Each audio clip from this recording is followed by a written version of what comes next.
those. Good. Thank you. Alright, so let's start. So let's do a quick recap. So we discussed what a perfect matching any graph is.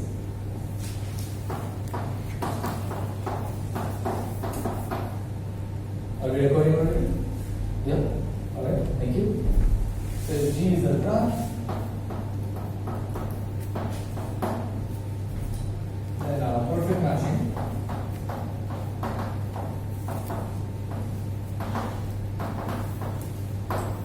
Which I shall abbreviate to PN.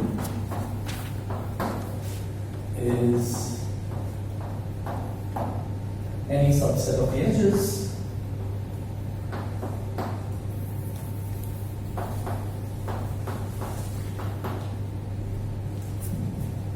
such that if you look at any vertex and you look at the edges of the matching that are incident at that vertex, that should be exactly. Yeah.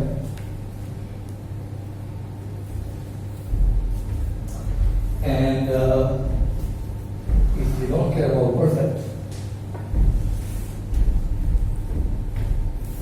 if you omit perfect, then you change this to 0 or 1.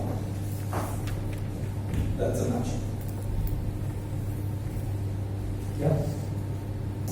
And the specific thing we were discussing, one of the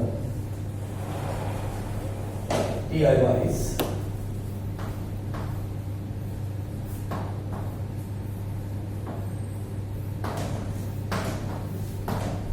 we're looking at this graph, and we wanted to count. This is the DIY from last time.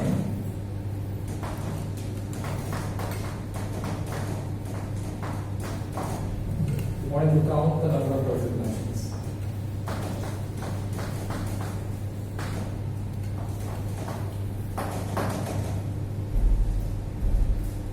This graph, you'll see it many times. It really doesn't matter for this course, but anyway, it's called the triangular prism.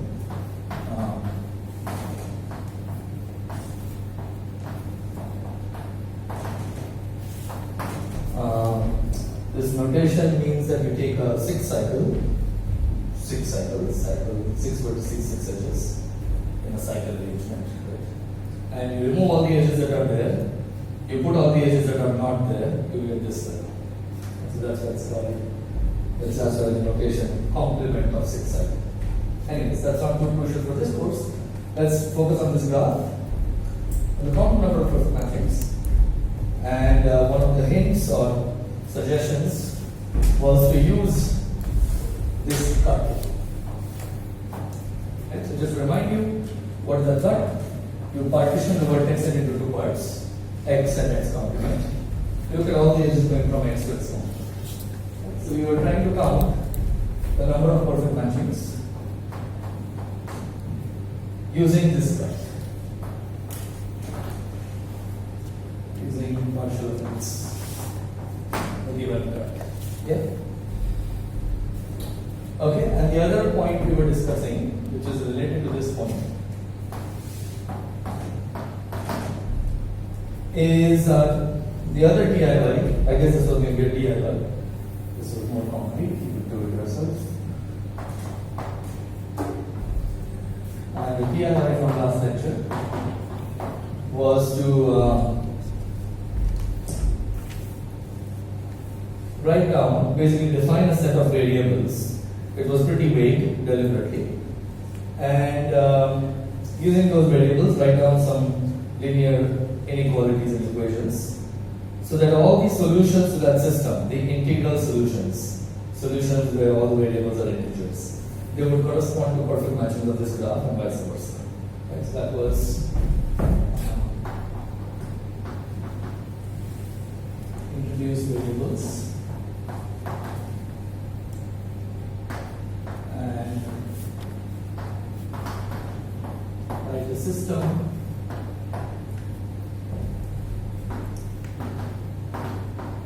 of linear equations and inequalities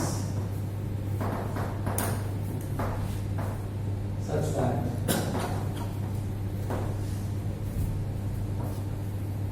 all integral solutions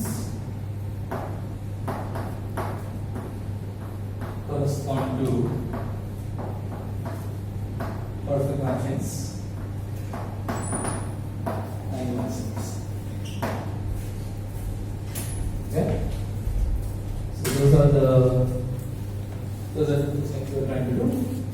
So let's finish this first, and then let's go here, and then we will use this discussion to define what an integer linear program is. Yeah? Are there any questions or concerns at this point?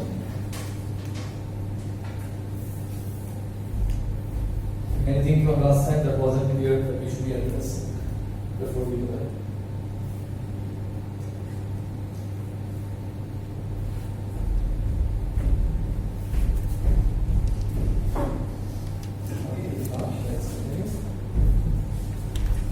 So let's deal with this first.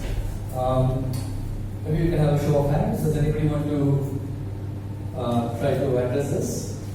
How do you use this cut to count the number of perfect matchings of this graph? I mean, to be honest, if you just want to count, there are very easy ways to do it. What is more interesting is to show that it's actually this number and you did not miss any. So anybody wants to suggest what to do? Raise your hand. Okay, brother. So we can see that we should pick at least one edge from these three. Right. We should pick at least one. So you are saying that if n is any perfect matching of this graph, then you are saying that n should pick at least one edge from this cut. Yeah? Okay, and you are then thank you. Good. That's right. Everybody agrees with that?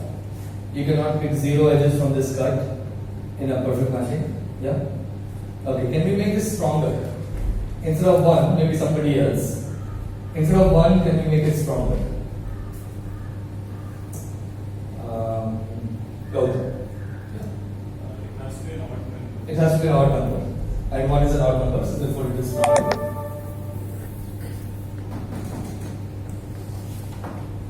Yeah? Well, but now we can make it even stronger, right? There are only 3 edges in this cut. So therefore it has to be 1 or 3.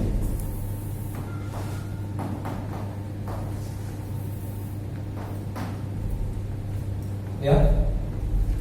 Okay? So there are 2 possibilities, 1 or 3. How many of each type? That is our answer, right? You are ready? And things tend to flip. How many of the first type? First type 3. The second type is easier. How many of the second type? Second type, everybody agrees there is only one possibility. And the first type, well, it depends on which one you pick. The point is, once you pick one, let's say you pick 2, 5, but now you can't pick the other 2 because the intersection is 1, then you are forced to pick 0, 1 and 3, 4. Yeah? In fact, this graph is symmetric. If you draw the graph like this, the symmetries are kind of shouting at you. Here they are slightly more together. So it's symmetric, so therefore the number of perfect matchings of type 1 are exactly 3. And 3 plus 1, last time I checked, was 4. Therefore, not only did we find the 4 in a very natural way, we also proved that there are no more than 4. You agree? Good. So that settles that. Yeah, thank you. Go ahead. When finding the number of matchings of type 1, we're still moving there and enumerating here. Yeah, we are using the fact that this is a small graph. So yes, definitely we are observing this particular graph, and we are not saying that this argument holds for any graph on 6 vertices. Right? So we are definitely using the fact that this graph is very small, and once I fix one edge, then I agree to whatever choice in this graph. So yes, we are in some sense enumerating. It's just that this way of looking at it makes it very clear that there is no more than 4. We did not miss any.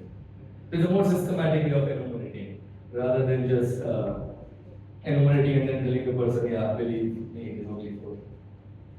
But yeah, we are at the end of the day enumerating. Good. Any other questions or concerns? Okay, if not, let's go here. And of course, this is good because in this case, the number of integral solutions and the number of perfect matchings for this graph should match. So whatever system we write down, we want that system to have exactly 4 solutions. Right? That's what the question is asking for this graph. Of course, what we will do is we will write down that something that works for our graphs. Right? So what should be our variables? Preferably somebody who has not seen this stuff or similar stuff in a previous course. Right? So what do you think should the variables of our attempt be? How should we introduce variables? How many variables? Maybe raise hands. Yeah? Okay. One variable per edge. One variable per edge. And we want that variable to take only 2 values, 0 or 1. That's what you're suggesting. So the suggestion is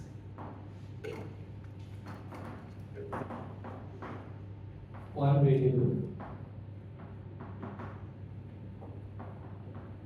per edge, and we want this variable, we want to force it to only take 2 values, 0 and 1. That is forced because we have inequalities and we have integrality. So through that we can force that is forced to be in the set 0, 1. So this is what we are, one of the suggestions. Okay. Go ahead. Variable for vertices. Sorry? Variable for vertices. Variable for vertices. Right. Okay. You mean one variable per vertex? Yeah. And one variable per vertex.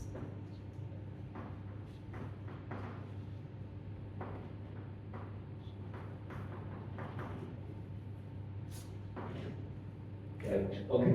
Some suggestions. One variable per edge, one variable per vertex. So in the vertex case, what do you want the variable to take on? Degree of that vertex. Degree of that vertex in the given graph or in the perfect matching. That graph. In the graph itself. But then it is a constant, right? Then it is no longer a variable. Right? Because you can think of the graph as being given to us. So I can just inspect the graph and check that the degree of this vertex, this example every vertex, is equal to 3. So if it is going to be just the degree of the vertex in the graph, then it is just a constant, then it is no longer a variable. So do you still want the variable or do you want to omit it? Right, so degree is already constant. So either it should be a variable or it should just become a constant. Right, so okay, let's see about it. Any other suggestions regarding the variables? Okay, so let's go back to the definition. What is a perfect matching? It is a set of edges. Yeah, a perfect matching is a set of edges. Of course, it tells you which vertex is matched to which other vertex. If you look at that set of edges, you will be able to see who's matched to whom. So now what do you think? Do we need a variable for every vertex or should we? Suppose we go with the edges, maybe we need more, I don't know. So what would these variables indicate? The first type variables. If I look at a variable, let's suppose in my solution the value is 0 or 1. So how do we interpret 0 and 1? In the matching or not in the matching? So which one is in the matching? 1 is in the matching, 0 is not. So that's clear, right? So if we have a variable per edge, right, then we should be able to figure out, we should be able to interpret those variables so that it tells us whether the edge belongs to the matching or does not belong to the matching. In this case, yeah, perfect. Okay. And we will see whether we need this, right? So now let's write down the linear equations.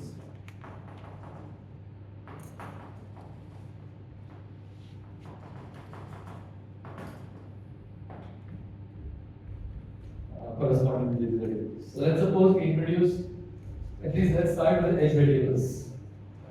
So I will call them, for the edge E, the corresponding variable is xe. Yeah, fine. So how are we going to make sure that these variables, these solutions to our system, correspond to perfect matchings? Can anybody suggest an inequality or an equation that should hold, maybe, or a system of them that should hold? And we want to encode somehow the definition of a perfect matching.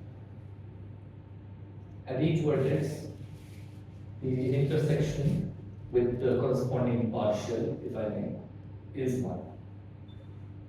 So for every edge, I have a variable. So let's say these are the variables: E0,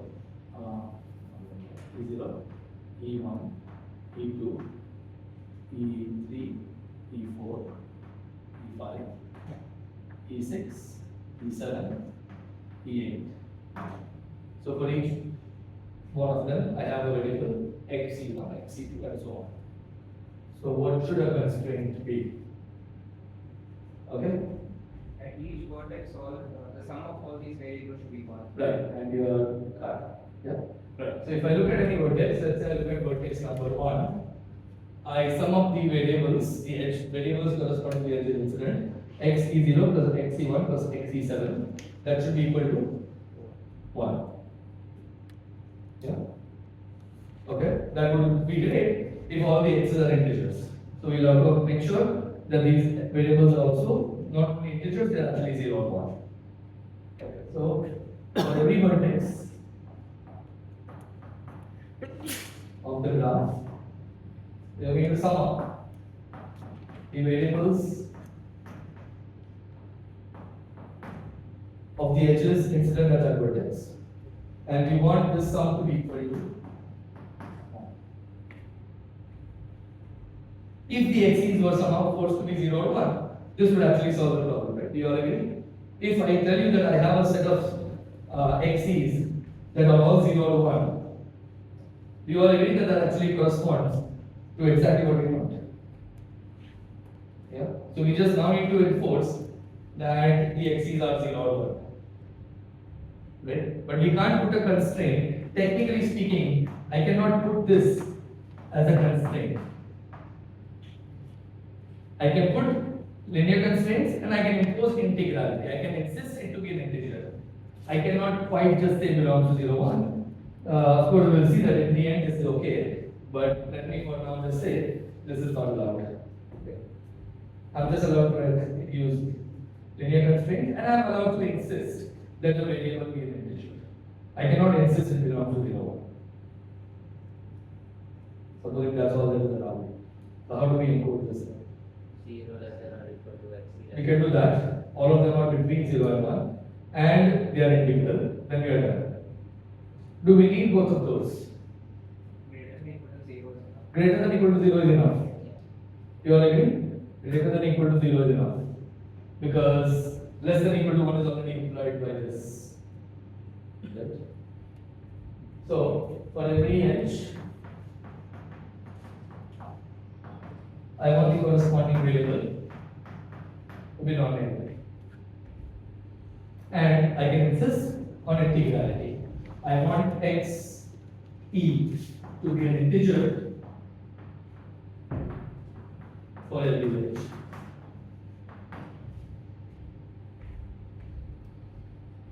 Okay? Are we done? Is this exactly the system we want? Do we still need variables for vertex? Or shall we give up on that if we are already done?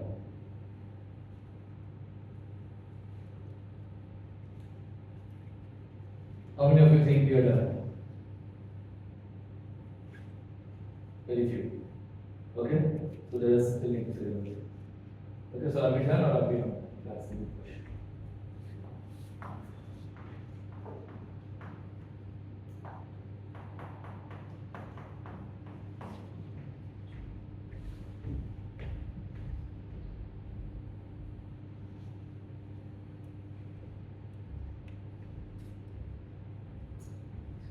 Not just for this graph, for every graph.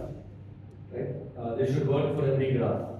If I give you any graph, as we define graphs, what I see that is blah blah blah, then this should capture all the perfect matching of that graph. In other words, all the integral solutions, or I don't need to say that because integral is constraint, all the solutions to the system should correspond to perfect matching of the graph and vice versa. In particular, the number of solutions to the system should be equal to the number of perfect matchings of the graph. Is that true for the system? If you feel it is not true, if you are not convinced, then you need to come to the graph where this is violated. Okay? It could be this graph or it could be some very strange graph, I don't know. So, what do you think here?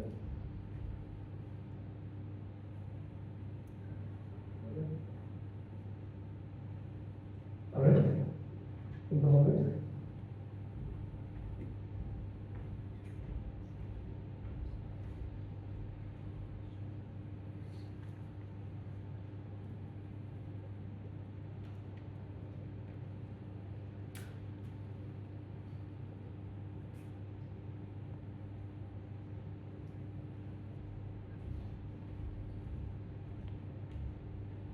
Okay, let's see how many things you have done. More people. Yeah? Some few of you are still not convinced yourself or you're still thinking. Okay.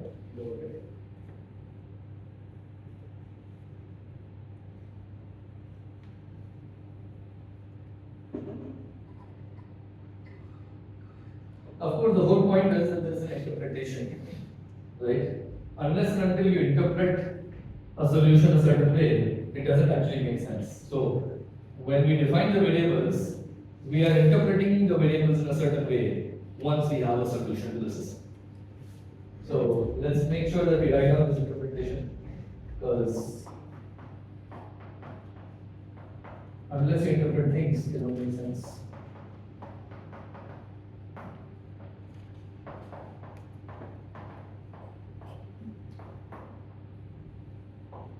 Let's say if I give you any solution,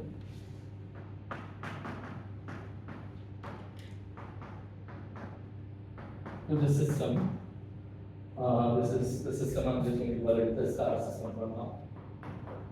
It includes all these things, 1, 2, and 3. Yeah. First reflection based summation. Yeah. The LC belongs to the partial of Yeah. the interpretation. Incidence to the Right. So what we are not trying to interpret the equation inequalities anymore, right? Those we already discussed when we wrote them down. What I'm trying to make sure I convey is how to interpret a given solution. So how are we interpreting the variables, which we did discuss. I just want to make sure that I write it down. So how are we interpreting the variables? If I give you a solution, every xc is either 0 or 1. So how do we interpret a 0 and how do we interpret a 1? That's all. Right. What is the meaning of all the entries of the word partial? That relation.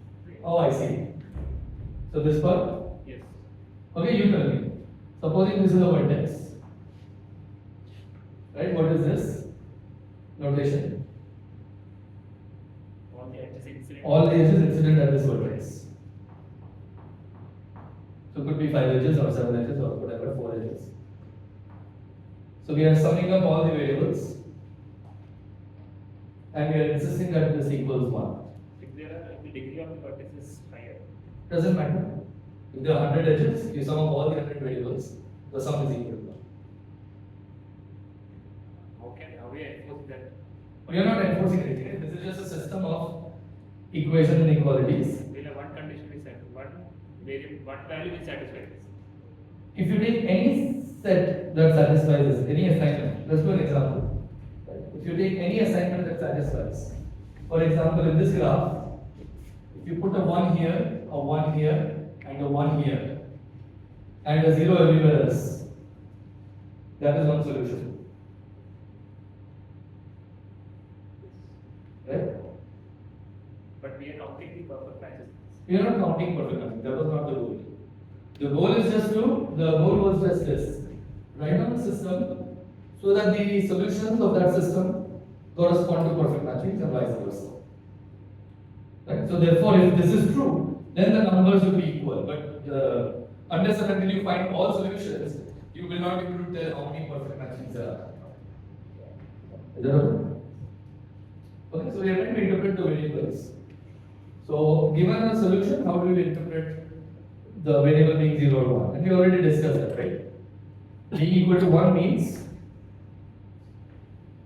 belonging to the perfect matching, and being equal to 0 means it does not belong. That's it. So xc equal to 0 is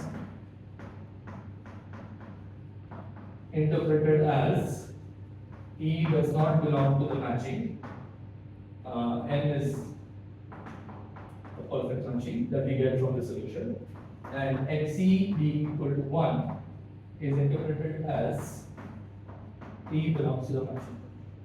It's only when you interpret things like this that you actually get the bijection you're looking for.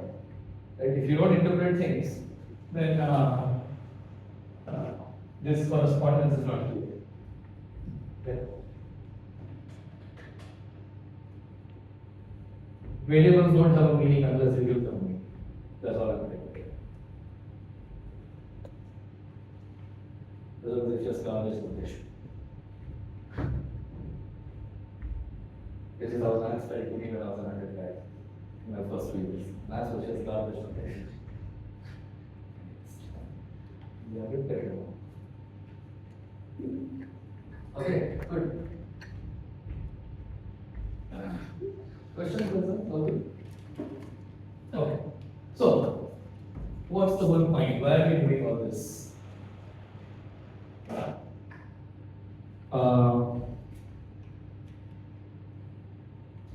This is what we have here.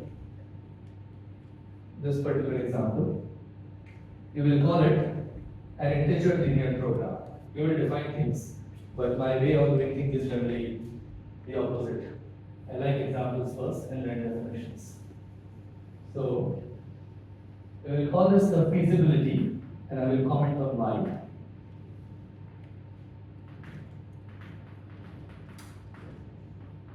ILP, which stands for integer linear program, and we will comment on why. Okay.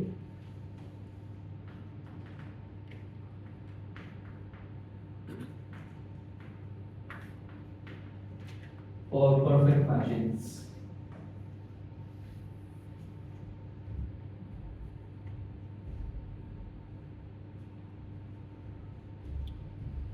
Yeah. So this is our first integer linear program. Feasibility will become clear more a bit later. Maybe not today, maybe Wednesday. The point is we are not trying to optimize anything. There's nothing we are trying to optimize. Right? Just if I give you a solution, it corresponds to a perfect matching. If you give me a perfect matching, it corresponds to a solution to the system. That's it.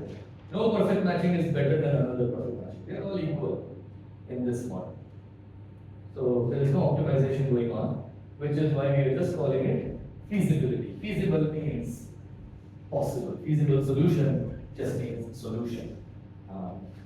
And so solutions to the system are just perfect matchings and vice versa. Yeah? Okay.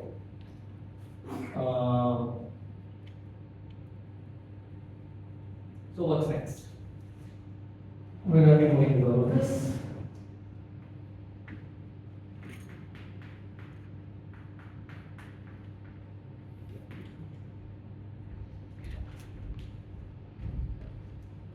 And before we go to next, let's discuss one more thing. We also discussed what a matching is. Right? You just remove the equal to 1, you make it belongs to 0, 1.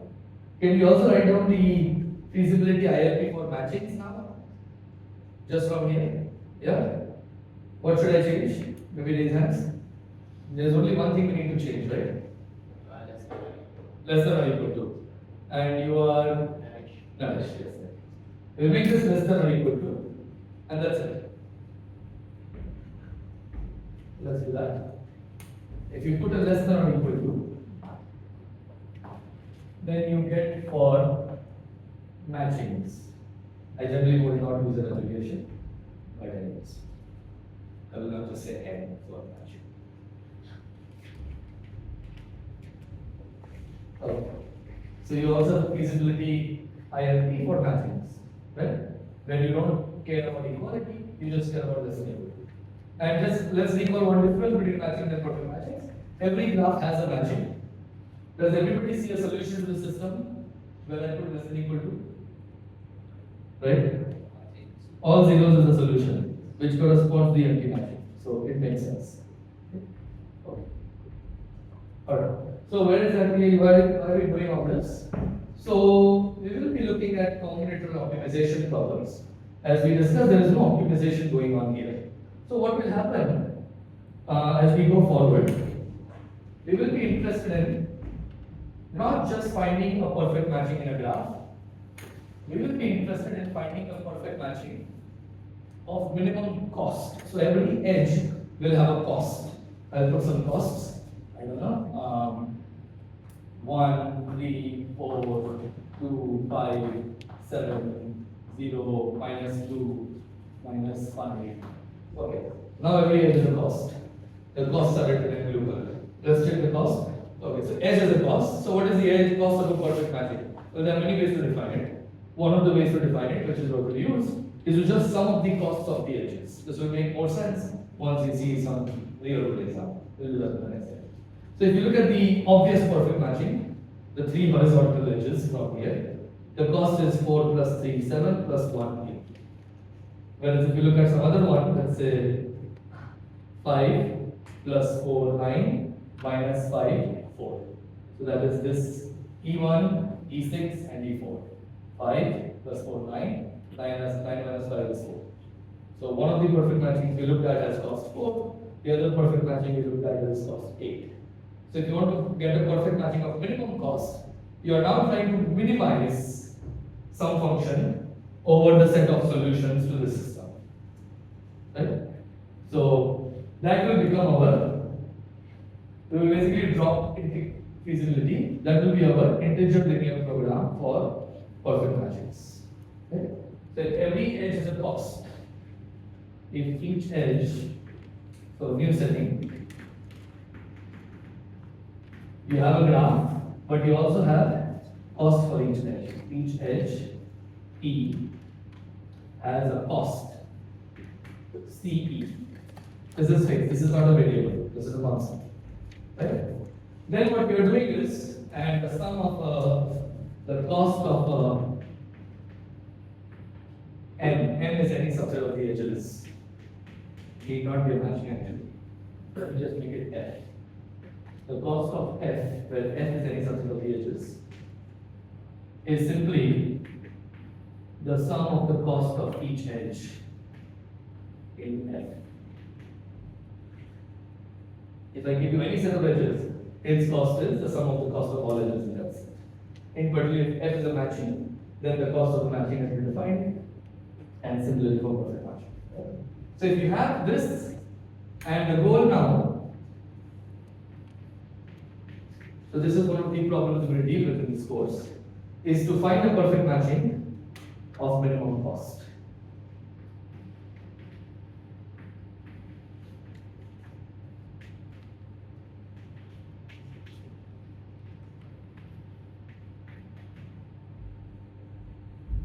Okay. Of course, there could be multiple perfect matchings having a minimum cost. Therefore, A. So what does this mean? If this is your setting, that means that we are not just doing this anymore. We are also doing something more than this, right? So we should have something to be minimized subject to these constraints, right? So what are we minimizing?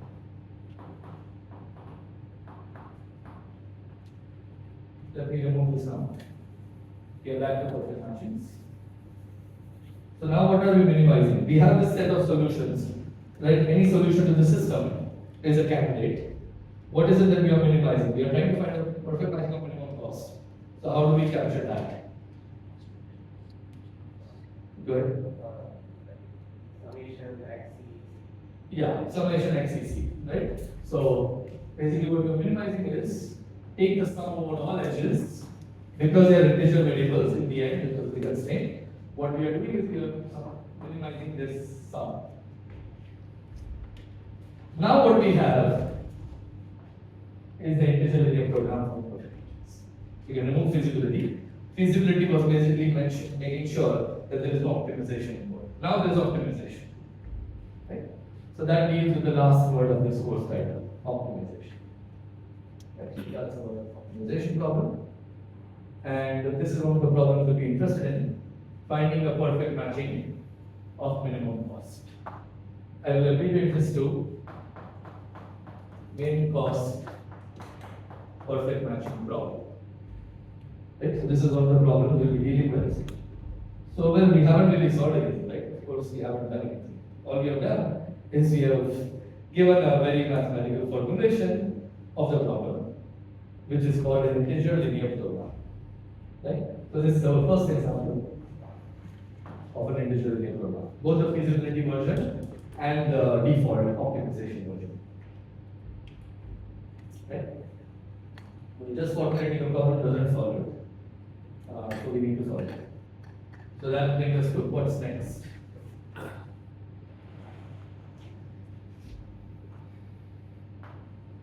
So I'll try to give you a short summary of the course using this example.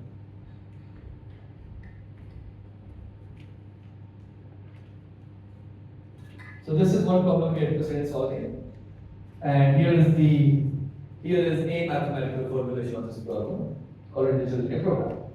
As I said, formulating it doesn't solve it. You still need to work to solve it. Turns out solving integer linear programs is pretty difficult.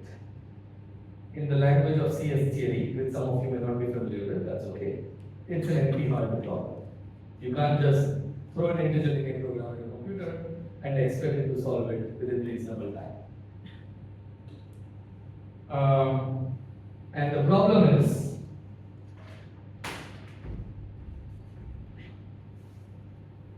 this is the problem.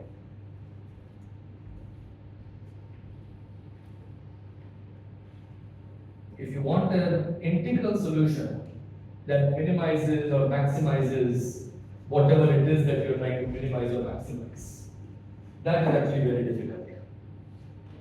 That turns out to be too much cost. What we will do therefore, we will drop the integrality constraints.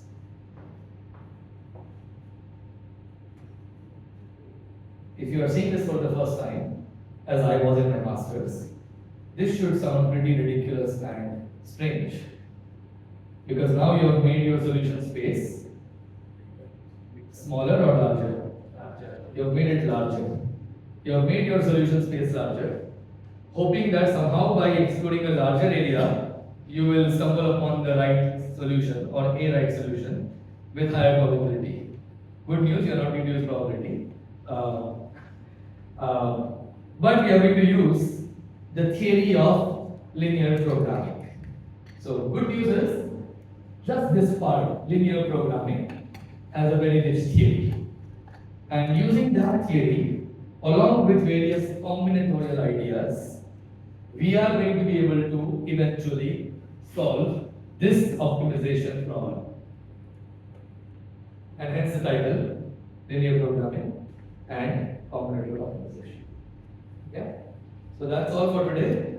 We define things rigorously, a linear program, integer linear program, everything, on Wednesday, and we'll take it from there. And we will also see one real world example in case you're interested in that. But the course will be basically focusing on the maths. Yeah? Okay, question?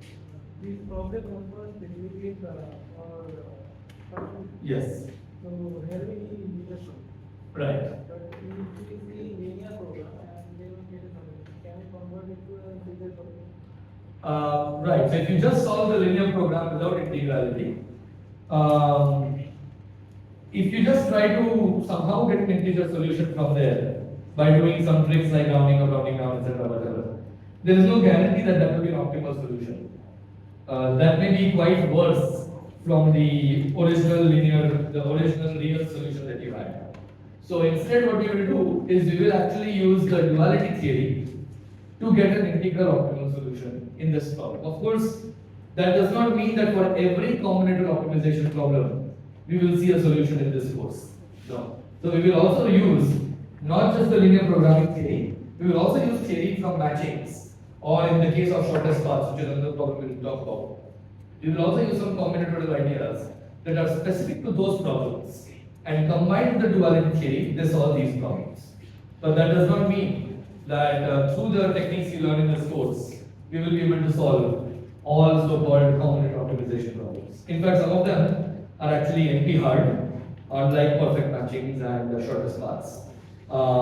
And what you can do is you can take a course in approximation algorithms, where they will use these techniques to get approximately optimal solutions. So rather than getting an optimal solution, they will get something which is within a factor of 2 from the optimal solution. And this is the best you hope for, because the problem is NP hard. So unless P equals NP, we are not expecting a polynomial time algorithm to solve this exam.